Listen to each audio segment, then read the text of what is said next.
Presidente, muito obrigado. Queria falar que a primeira questão do Código Tributário Nacional, ele vai criar fatos geradores. Então, por exemplo, fato gerador para pagar IPVA é ter um carro, vereador Edson da Rosa.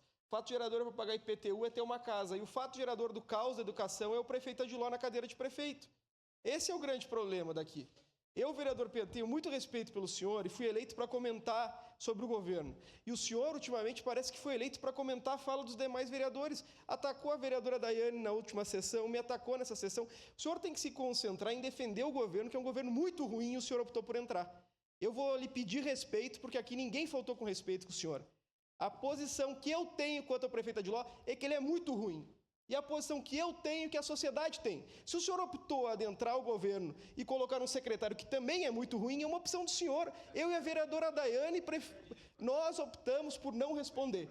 Quem transformou a prefeitura numa tragédia foi toda essa gente indicada pelo Adiló numa grande repartição de acordão, vereadora Daiane.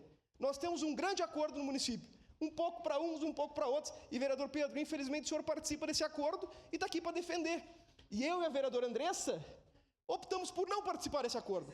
A vereadora Daiane optou por não participar desse acordo. Porque esse governo, vereadora Rose, é muito ruim.